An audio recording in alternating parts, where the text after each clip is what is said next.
Я проповедую сегодня на теме. Вы скажете, это очень популярная тема пастора. Я почему-то именно такое побуждение назвать именно так эту проповедь. Я уже проповедую что-то подобное. Но это не то же самое, но почти то же самое название. Проповедую на тему «Знай, Бог твой с тобой». Знай, что Бог твой с тобой. Знай, Бог твой с тобой. Исайя 43, 1-2. Ныне же так говорит Господь, сотворивший тебя, Иаков. На месте Иакова можно было поставить своего собственного имени. Если тебя зовут Сандей, по крайней мере, я знаю, что так меня зовут.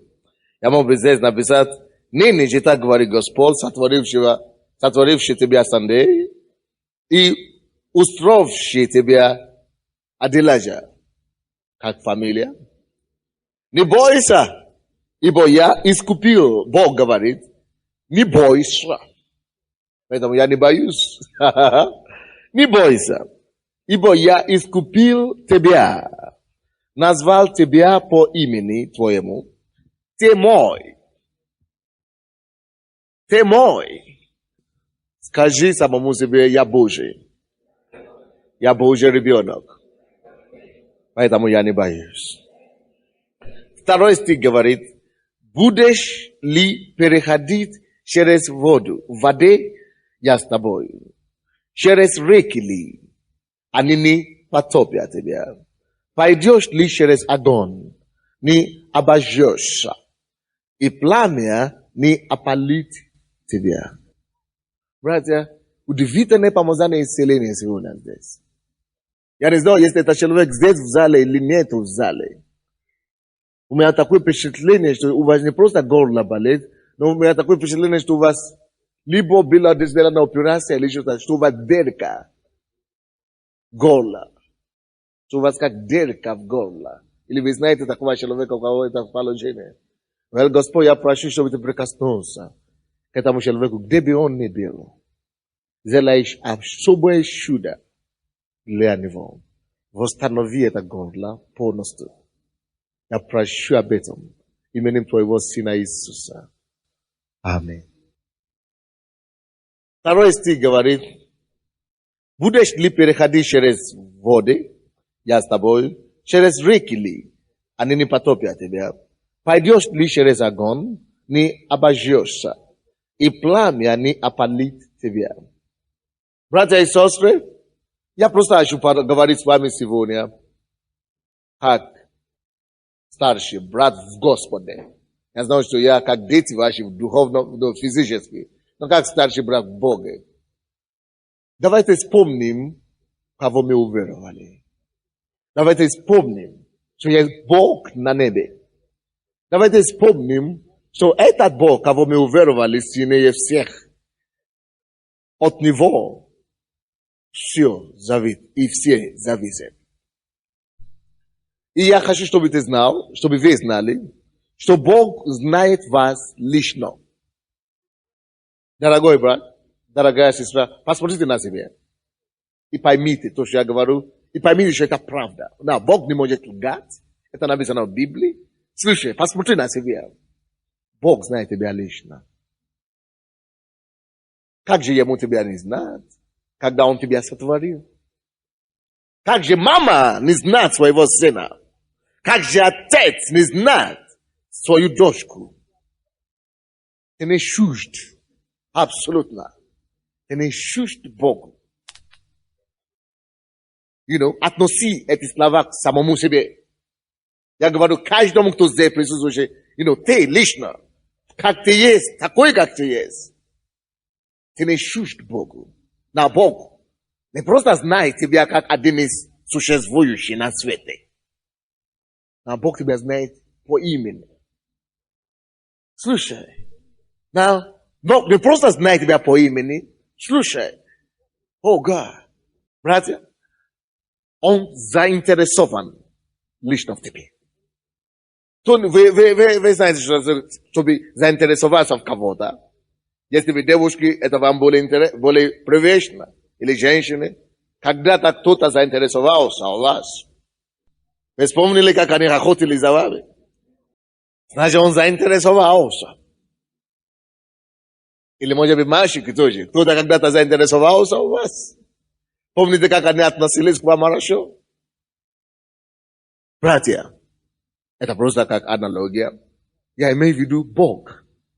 Не просто знает тебя лично. Не просто знает вас лично.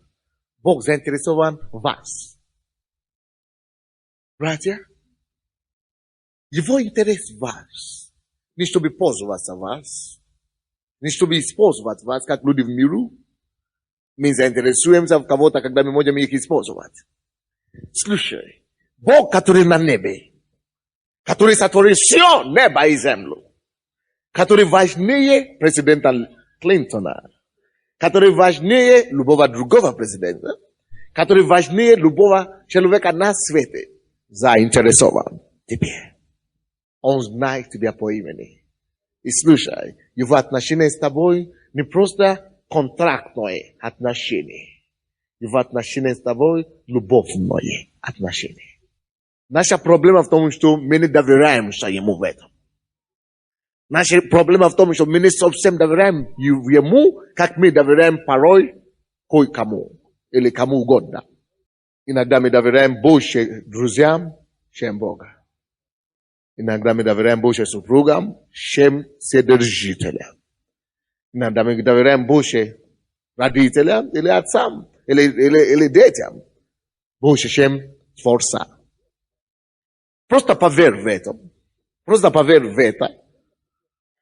И прими это к сердцу. Потому что это правда. И просто, представь себе, что Бог возле тебя. И Он так любит тебя, заинтересован в тебя. Тебе объял его однажды. Тебе отдохнул в его грудь. На его грудь однажды. Тебе вдохнулся. Тебе жив в покое. Тебе имеет мир и покой. Тебе поменьше переживал. Если бы ты доверился ему, как порой ты доверяешься кое-кому в твоей жизни. Если бы ты знал, что он так любит, заинтересован и пищился о тебе, и ты бы доверялся ему таким же образом, ты бы жил в покое в этом мире. Слушай, с Божьей стороны он достаточно любит нас, чтобы беспокоиться о нас. С его стороны он делает все. Но почему мы все еще беспокоимся? Почему мы еще живем в угнетении? Потому что с нашей стороны-то мы не полностью полагаемся и доверяемся ему. Мы не полностью отдаем наши с вами жизнь ему. Но он всегда есть. Он есть опора. Он есть крепость. Он есть защита. Он есть друг. Он есть отец. Он есть крепость наша. Проблема в том, чтобы мы это знали. И важно, чтобы мы это знали. Не просто в разуме. Но чтобы мы жили этим. Тогда у тебя нету проблем. У тебя нету причины. Тогда будет жить раздумья с утра до вечера. В депрессии или в слезах. Каждый день. Если ты только будешь знать и жить этим, что есть Бог на небе, который держит весь мир в своих руках. Я говорил и я говорю, что какие бы ни были у меня проблемы, проблемы не делают меня не спать. Проблемы не способны делать мне бессонным или бессонницей. Потому что я знал Бога, который больше, чем этой проблемы. Поэтому я живу нормальную жизнь. Я радуюсь, я спокойный. Я не думаю, что у меня будет инфаркт. Я нет повода для этого. Потому что я не думаю, это инфаркт обычно бывает те, которые очень много переживают. Не единственная причина. Но, по крайней мере, с этой стороны у меня не будет инфаркта. Из нискольких, наверное, дай Бог. Братья и сестры, здесь Библия говорит, не ниже. Так говорит Господь, сотворивший тебя. Яков или Наташа. Устроивший тебя, Израиль, не бойся. Это слово покоя. Не бойся. Это слово отдыха. Это слово доверия. Не бойся. Кто это? Кто говорит не бойся? Кто это? Кто осмеливался, брат, мои вызовы на себя и сказал мне не бояться? Кто это? Кто сумел мне говорить не бояться, как будто он способен решить мои дела? В том-то и дело, что этот человек, который говорит тебе не бойся, не сосед, не просто какой-то родственник, не просто какой-то очередной знакомый. В том-то и дело, что тот, который тебе говорит, не бойся, имеет право это говорить, имеет основание это говорить. Он имеет все силы. Если ты только не будешь бояться с твоей стороны, чтобы исполнить свое слово и избавить тебя и дать тебе желаемое. Если ты поверишь ему и не будешь бояться. Видите наши проблемы? Когда мы доверяемся ему таким образом, он делает то, что он должен делать. Когда мы не доверяемся ему, мы связываем его руки, он не может ничего делать, и мы попадаемся все равно. Не бойся, ибо я искупил тебя. Что значит слово искупил? Ибо я искупил тебя. Искупил значит я дал выкуп за тебя. Кто догадывается или знает, какой выкуп Бог дал за тебя, за меня, за вас? Жизнь единородного Сына своего Иисуса. Как вы думаете, это дешевая цена или дорогая? Дорогая цена. Откроем, пожалуйста, первое послание Петра. 1, 18, 19. 1 Петра, 1 глава, 18, 19 стихи. Здесь написано, братья, что зная, братья, когда вы читаете слово, это слово зная, это значит, Бог ожидает, чтобы мы знали это.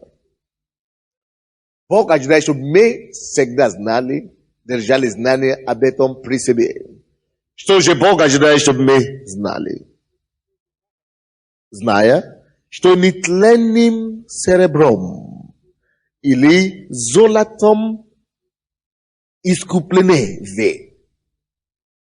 Зная, братья и сестры, есть что-то, которое мы, как искупленные, как спасенные, должны всегда держать в своем знании, под сознании, зная, что не земной и не тленный серебром или золотом мы искуплены.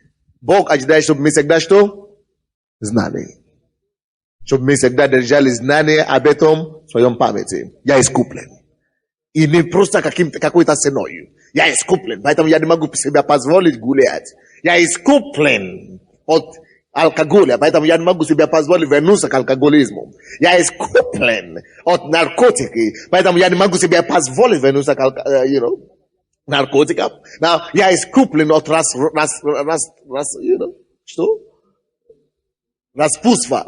Я искуплен от распутства. Поэтому я не могу себе позволить. Я искуплен от распутства. Не просто $10.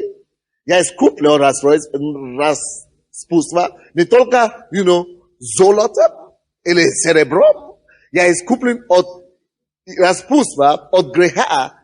Очень дорогой ценой. Поэтому я не могу себе позволить вернуться туда опять. Я знаю, кто я есть. Я личность. На меня стоит высокая цена. Я дорогое удовольствие. Я жемчужина, ходящие здесь на планете Земле.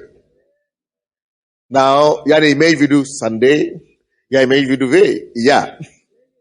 Я имею в виду мы, которые искуплены драгоценной кровью Иисуса Христа. Зная это.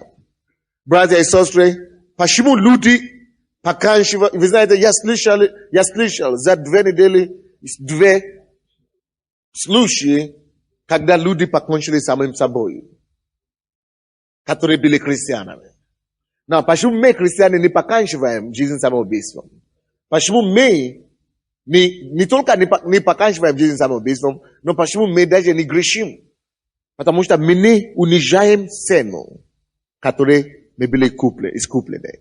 Я не хочу унижать значение, достоинства и значимости, ценности, ценою, которой я искуплен. Я искуплен дорогой ценою. Слушайте, когда я учился в университете, я уже был верующим. У меня было сотни возможностей жить распутнический образ жизни. Я жил в общежитии, где иностранцы жили. Я учился в университете, где 16 тысяч человек. Там в общежитии где-то 3 тысячи человек жили. И, братья, каждый день, потому что я, занимался спортом, были дешевые девушки, которые прилагали себя. Я был верующим. И в общежитии я и один человек, единственный, кто не курил, кто не пьет, кто не гуляет, с девушками. Единственный. И люди говорят, ты такой красивый парень, как это ты? Ненормальный какой-то. Слышите, то, что меня спасло, то я всегда думал, я жил так, это не тяжело, и жить с женщинами, каждый может. Тем более я был там.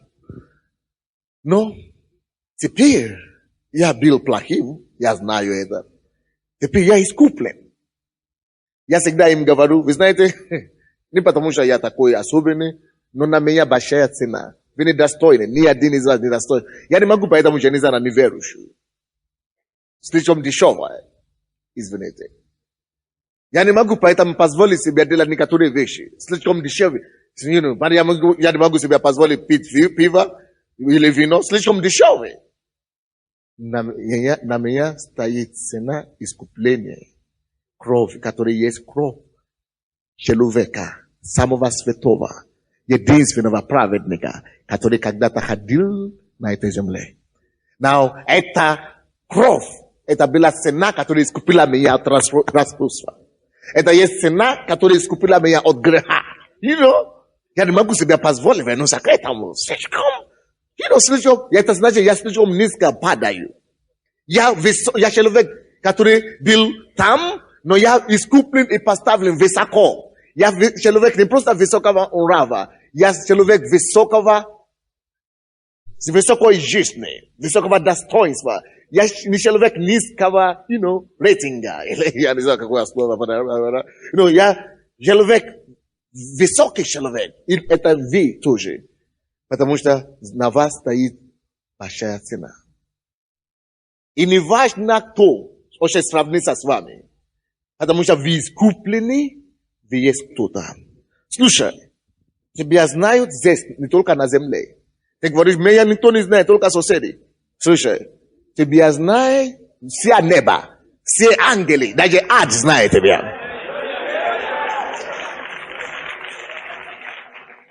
Но ты такой важный, не потому что ты Наташа или ты Лариса. Нет? Ты такой важный, потому что на тебе стоит цена жизни самого праведного человека, который когда-то жил. Ты такой чудный, ты такой важный персон, потому что ты носишь звание Иисуса христианин. Христос христианин. Поэтому не думай, что никто тебя не замечает.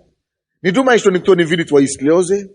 Не думай, что тебе тяжело и никто не обращает внимания на тебя. Слушай, есть Бог на небе, который не только обращает внимание, но так любит тебя. Так почему тогда он не помогает? Слушай, поэтому он не говорит тебе это слово сегодня. Успокойся, не бойся. Доверься мне. Я способен. Перестань переживать. Хватит. Положи на меня эту проблему. Слушай, успокойся. Релакс. Не переживай. Только доверься мне.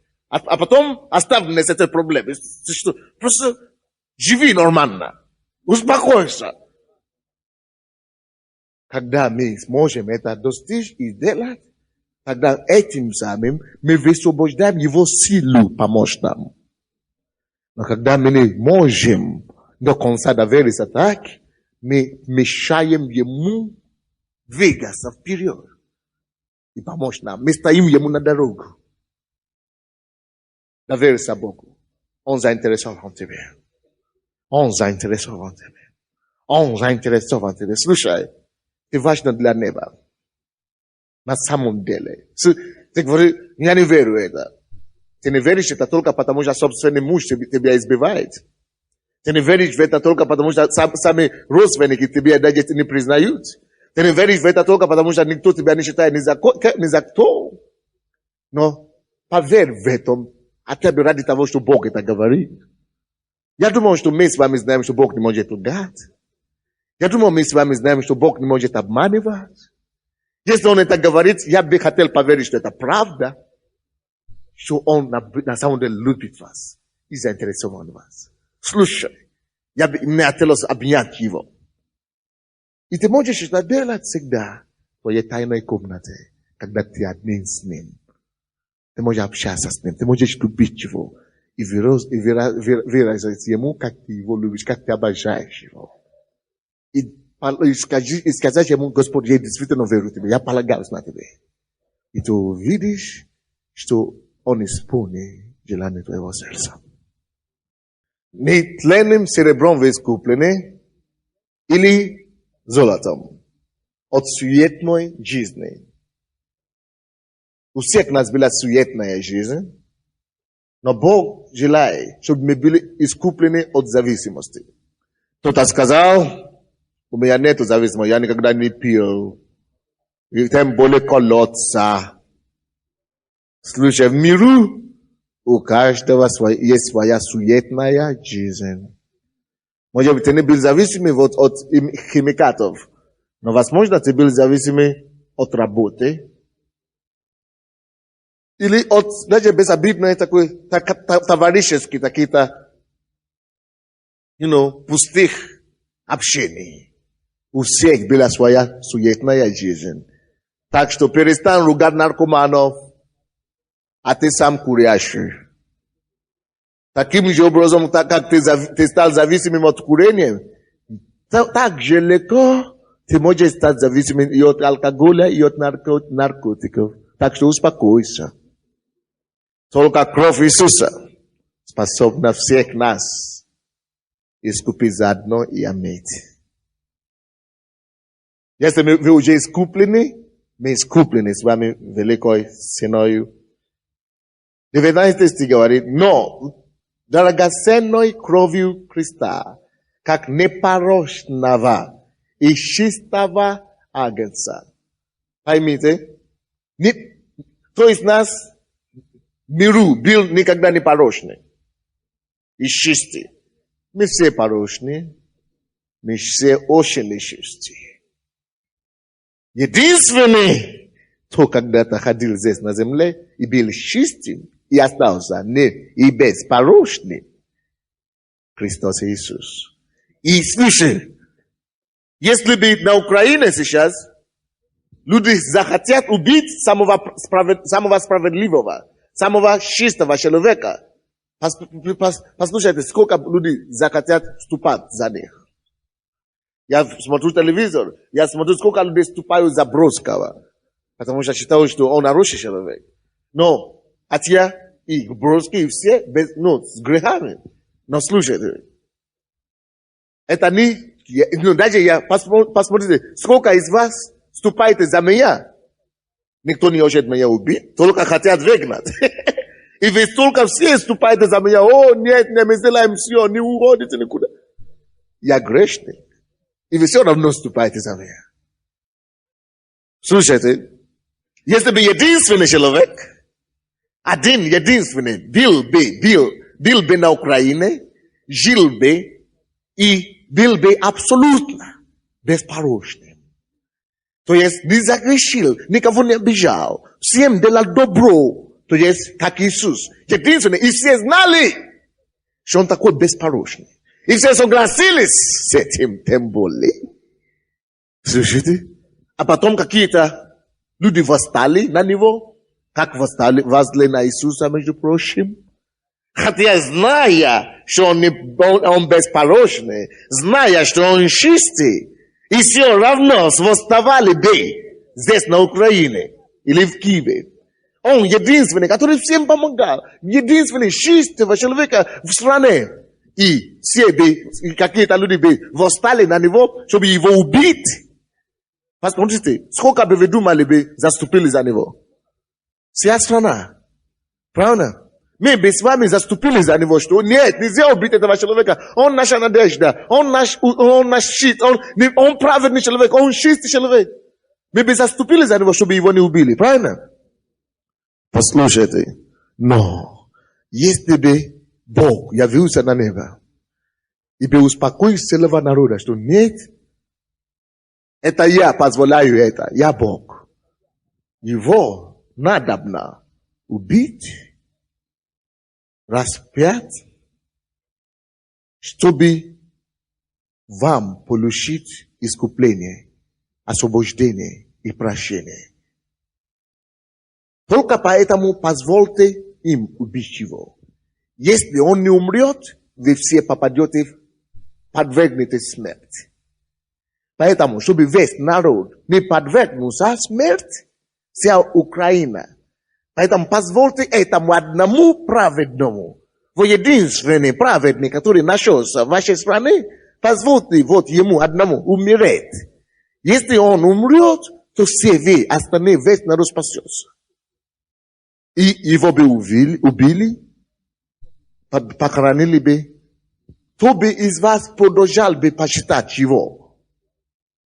Все бы, правильно? Вся страна продолжала бы почитать и уважать его. Правильно? Правильно? Слушайте, почему мы бы продолжали почитать и уважать его? Потому что мы обязаны ему, этому праведнику единственному, наши чего? Жизни. Это есть простое арифметическое объяснение. Почему я не могу себе позволить жить в распутстве, как я раньше жил. Я ему обязан жизнь. Я хочу держать честь. Я хочу держать честь. Что я посчитал. То есть я осознал ту жертву, которую ты принес за меня. Я осознал. И я благодарен. Поэтому это то, что Библия говорит нам, что зная, вы, как верующие, должны знать. Почему мы живем, как мы живем. Но еще одно. Если бы Бог так заботился об украинцах, об нас так сильно, что Он позволил, чтобы единственный сын его умер за нас, единственный праведник нашей страны умер бы за нас, Бог позволил это. Представляете себе, какая это любовь? Чтобы нас так не гибнуть, чтобы не уничтожать. Какая тогда это забота о нас? Какая тогда это переживали за нас? Некоторые из нас, мы бы сказали, лучше бы, чтобы я сам умер. Но он говорит, не умери, живи. Слушайте. Если он отдал даже жизнь человека, еще и какого? Праведного за тебя, как же тогда не разрешить твои вот эти позадневные проблемы? Но слушай, он жизнь человека отдал за тебя. Но как тогда ему не помочь тебе избавиться от этой ситуации, куда ты попал? Как же ему тогда не помочь твоей семье? Ну как же ему тогда не помочь тебе на работе-то? Слушай, наша беда в том, что мы ему не доверяем. Поэтому я проповедую сегодня на эту тему. Знай, что ты знаешь. Что Господь Бог твой с тобой. Просто знай, что ты знаешь. Он заступится за тебя. Знаешь, что ты полагаешься на Него. Знаешь, что ты уверен в Него. Что тебя не предаст. Знай, что ты знаешь. О, вау. Что даже если, слушай, даже если матери забивал своих детей, он тебя не забудет. Ну, он уже слишком много цену платил за тебя. А посмотрите Исайя 49. Исайя 49. Посмотри на себя и скажите вслух самому себе, я не знал, я такой важный. Господь, я благодарю Тебя, что Ты посчитаешь меня важным. Исайя 49. Исайя 49. Какие стихи? 15. 15. Забудет ли женщина грудное дитя свое? Женщины, матери, вы думаете, что это реально? Конечно, это не реально, но бывает. Забудет ли женщина грудное дитя свое, чтобы не пожалеть сына чрева своего? В принципе, это не реально, но это бывает в 20 веке. Но, это самое интересное, но, если бы, даже если бы, и она, женщина, забила бы, то я, Бог, не забуду тебя. Слушай, Бог связывает себе обязательством не забыть тебя. Но вы не поняли. Вы не поняли. Он говорит, даже если бы это так, даже если женщины забудут свои грудного дитя. Слушай, Бог говорит, но я обвязаю себя не забыть тебя. Но он не говорит, я не забуду вас. Он не говорит, я не забуду мир. Он не говорит, я не забуду Украину. Он говорит, я не забуду тебя. Не забуду тебя. Now, скажи, речь идет обо мне. Так оно и есть. Братья, хотелось бы, чтобы Бог на секунду, хотелось бы, чтобы вы на секунду представили себе, что это Бог вам говорит. Не забуду тебя. Даже если женщина забудет грудного дитя своего, не забуду тебя. Возьми за это. Даже если ты проходишь через долину смерти, ты умрешь, сейчас умрешь, знаешь, что до конца тебе положено верить Богу до конца, что Он тебя не забудет. Он все еще тебя избавит. Даже если ты умираешь прямо от боли, невыносимой. Я лучше умру, скорее умру, чем усомнусь. Том, что он действительно пишется. Значит, если женщина забудет, я тебя не забуду. Братья, ты важнее, чем ты думал для Бога. Соответственно, твои лучшие отношения должны быть кому? С кем? С Ним. Он посчитает тебя. Он считается с тобой. Представляете себе, как ему больно и тяжело, если вы обходите его стороной. Если вы ему не уделяете время достаточно. Он посчитает тебя. Ты должен так это знал и осознал. Если ты это будешь осознавать, ты будешь действовать то же самое. Ты будешь посчитать его. Ты будешь проводить с ним время. И ты будешь даже получать благословение и наслаждение даже от того, что ты сидишь просто в его присутствии, размышляя о том, как он тебя посчитает. Даже это одно тебя даст удовлетворение. Братья, это должно быть у вас не просто тут на служении с помощью какого-то проповедника. Это самое любовное ваше время с Богом должно быть, когда вы один на один с Ним. Общение, духовное общение с Богом один на один, закрытая комната. Ничего подобного. Это лучше, чем кайф от наркотики. Это лучше, чем Pakmele, не pakmele, когда кайф тоді, опьянение алкогольное. Это лучше. Да, pakmele это очень хуже, получается. Опьянение.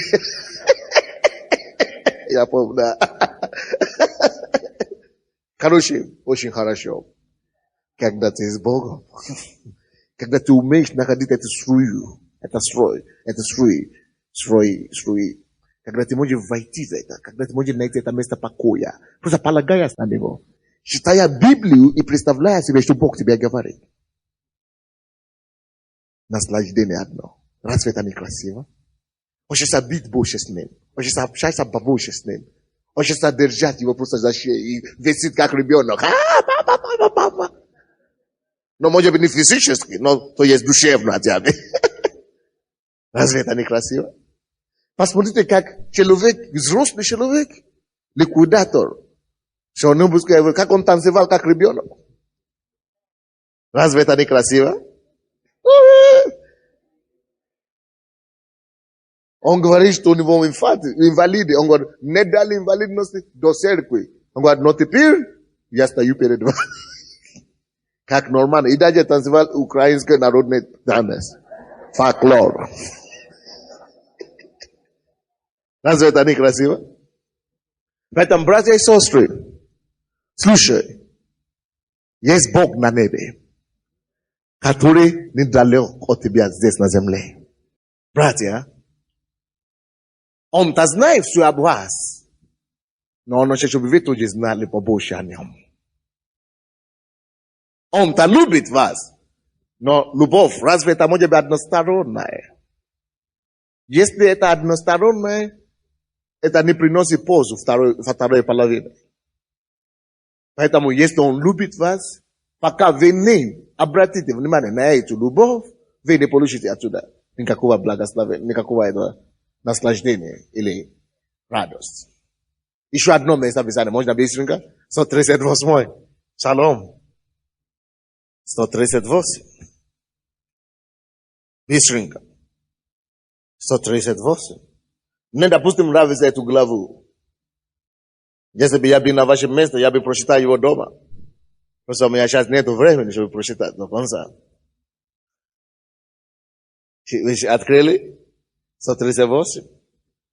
С 1 по 5 стихи. Господи, Ты испытал меня и знаешь. Братья и сестры, с кем ты можешь быть откровенным? Слушайте, братья. Со сколькими ты можешь быть откровенным? Может быть, со немногими. Но поймите, братья и сестры, но если Бог уже вас все равно испытал и знает, чего тогда скрывать от Него-то? Ну, чего скрыться от Него? Если Он уже все знает до тебя, можно быть с Ним откровенным.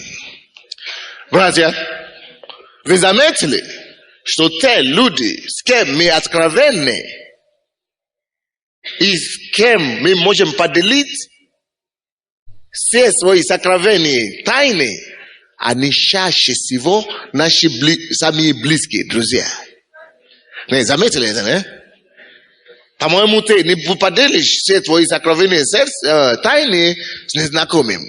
Или соседом какой-то, который незнакомый. Обычно, чаще всего, мы делим свои самые сокровенные эти желания и тайны именно с доверенным и с близким друзьями, с кем мы уже проводили много времени. Если мы говорим, и мы согласились с вами, что Бог испытал нас и знает, и что можно Ему доверять, это умозаключение подсказывает нам, что Он должен быть самый наш близкий друг. А чтобы человек стал самым близким для тебя, естественно, надо, чтобы ты проводил с ним довольно время, чтобы вы могли уже начинать доверять друг другу и делиться с друг другом. Так что приоритет твоей жизни должно быть отношение твоим самым близким отцом. Тот отец, который тебя не осудит. Тот отец, который тебя не ударит по голове. О, который не высмеется над тобой.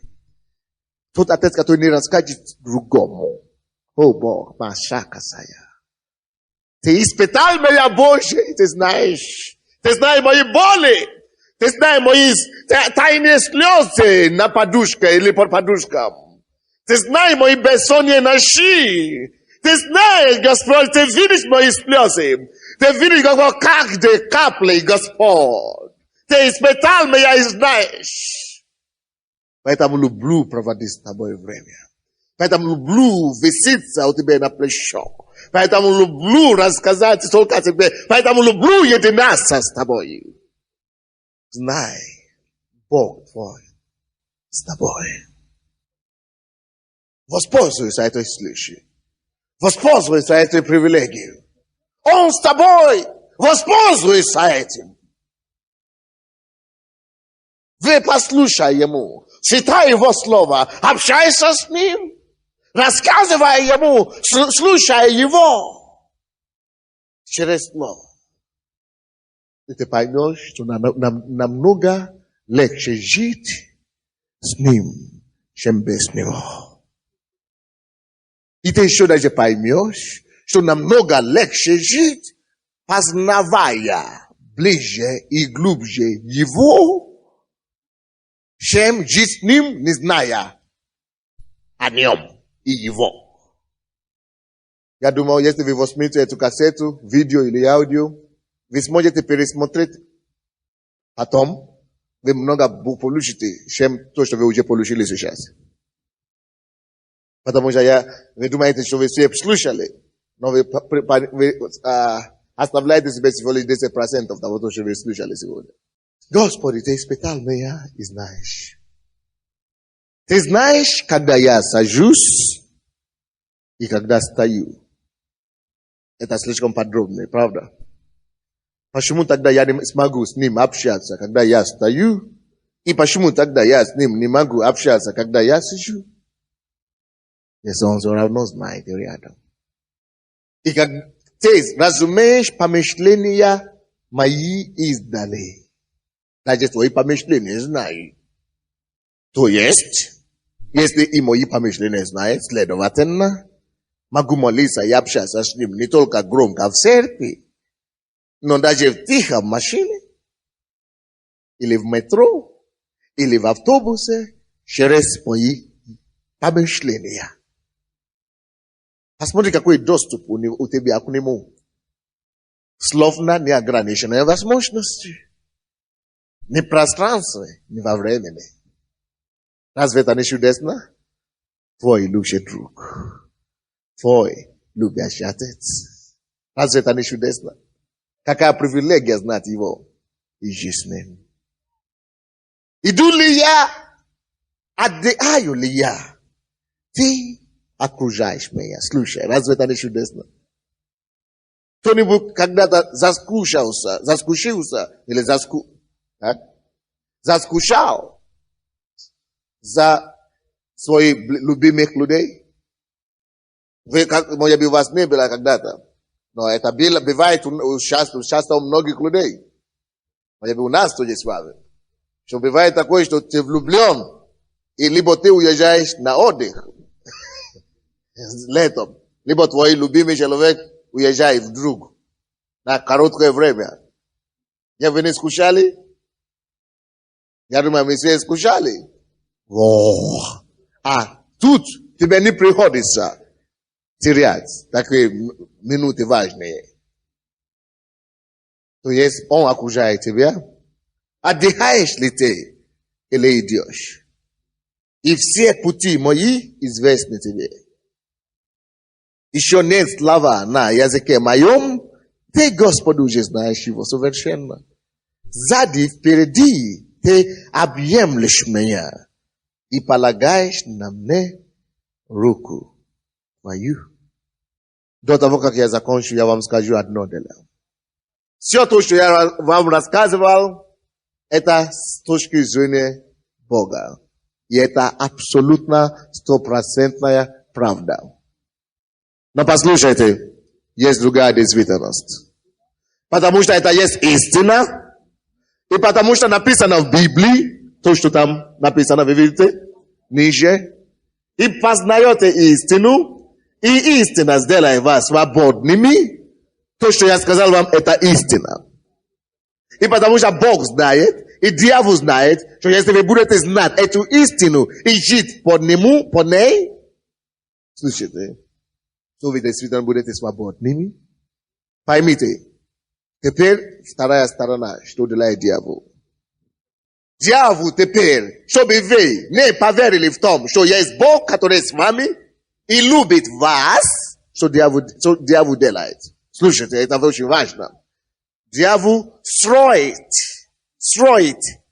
вокруг меня и вокруг вас горе проблем.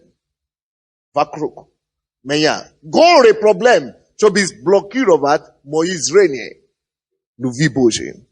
Вы не поняли меня? Он окружает меня, строит возле меня всякие проблемы. Одна здесь, другая здесь. Большая гора проблема. Чтобы я видел только мои проблемы. Куда бы я не повернулся, моя проблема. Сзади моя проблема, впереди моя проблема. Чтобы не когда было слышать голос и глаз любящего Отца, который зовет. Если ты только можешь довериться мне, если бы ты только мог услышать меня, ну послушай. Люблю и забочусь. Но дьявол положил вокруг меня все эти горе проблемы, чтобы я не увидел и не услышал. Но я думал, хорошо было бы вам рассказать, что какая бы ни была горе проблем перед вами, научитесь смотреть сквозь или за этой горой на любящего Отца. Научитесь слушать глаза и голоса Его любви и заботы в этом слове. Научитесь смотреть за своей горе. Научитесь обнимать Его за горе. Научитесь освобождать ваш дух к Нему за горе. Начните и научитесь освободить и высвободить свою веру вне горе. Научите общаться с Ним наедине вне вашей горе. Научите исключать горе ваше сознание и принося их перед Богом и забывая их там. Научите доверяться Богу и что Он тоже видит ваши горе. Научите доверяться Богу, что Он может справиться с вашей горе. Поэтому обращайте больше внимания на Него, неужели на ваши горе. Это поможет вам. И поможет вам вероваться. Давайте станем. И скажем Богу: Господь, я хочу осознать Тебя больше. Я хочу осознать Твою реальность больше. Я хочу ходить с Твоей реальностью. Ты, Бог мой, со мной, я это знаю. Общайся с Ним один на один. Давайте с вами закроем наши глаза. Просто представь перед собой Твой Бог. Представь перед собой любящего Отца и общайся с Ним. Поблагодари Его. Ты важный, чем ты думал. Серьезно. Он знает тебя лично по имени. Он печется о тебе. Слушай, Он знает, сколько у тебя волос. Он знает всякие твои проблемы. О, Масака. Иисус. Он возле тебя. Он не ограниченный. Идешь ли ты, Он с тобой. Отдыхаешь ли ты, Он рядом. Он знает помышления сердца твоего.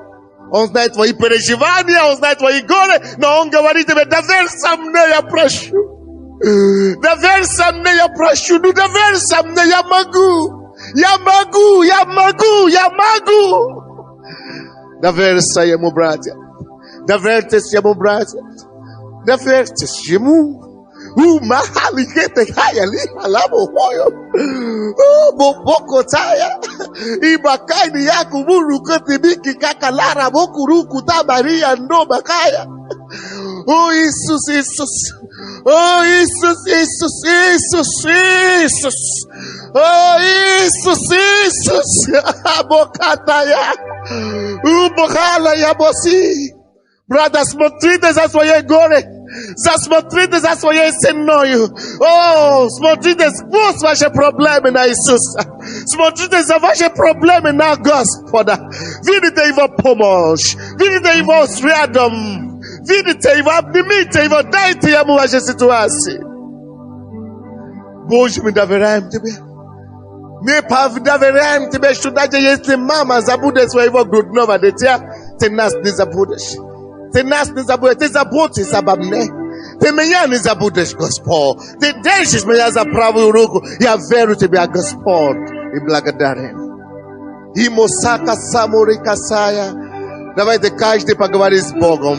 Поговорите с Ним. Отдайте Ему эту проблему и положитесь.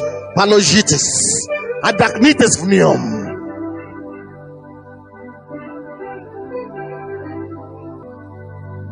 Любовь не может быть односторонняя. Он любит и заботится о тебе. Почему бы тебе не найти время для него, чтобы любить его взаимно? Почему бы тебе не открыть свое сердце для его любви? Почему бы тебе ему не открыть свои тайны, то, что ты не можешь никому больше рассказать? Ты можешь довериться ему. Иисус, ты можешь довериться Иисусу. Серьезно, Он тебя не предаст. Он тебя не предаст. Можно рассказать Иисусу, Он тебя поймет. Он тебя поймет. Поговори с Ним. Поговори с Ним. Держись за Него.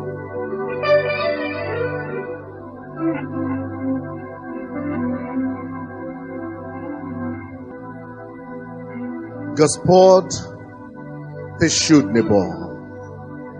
Ты недалекий Бог. Ты близкий Отец. Ты любящий очень.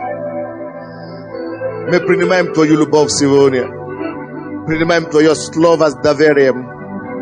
Мы верим Тебе. Мы верим Тебе. Мы верим Тебе, Иисус. Господь, мы поднимаем наши горы и прибежали к Тебе сегодня. Твои объятия. Твои руки простершие. Господь, мы хотим, мы сдаемся наши проблемы. Мы поднимаем наши руки, что мы сдаемся Тебе. Мы сдаемся Твоей любви и заботе. Мы хотим полагаться полностью и довериться Тебе. Ибо Ты силен и способен. Боже, если Ты мог отдать жизнь самого дорогого, самого ценного, самого праведного человека за нас грешника, за меня лично. О, Иисус, Ты меня любишь. Ты заботишься обо мне. Я доверяю Тебе также, Боже, в тайне моего сердца. Я доверяю Тебе, Господь, мои проблемы, мои горе. Мы все доверяем Тебе, Господи, наши проблемы, наши заботы, наши горе, Господь. Господь, мы держимся за Тобой. Мы не усомнимся в Тебе. Мы будем верить и полагаться на Тебе. И мы увидим Твое избавление. Мы увидим Твое избавление. Мы увидим Твое избавление. Мы увидим Твое избавление. Слава Тебе, Господь. Во имя Иисуса Христа. И весь народ сказал: дайте Господу аплодисменты.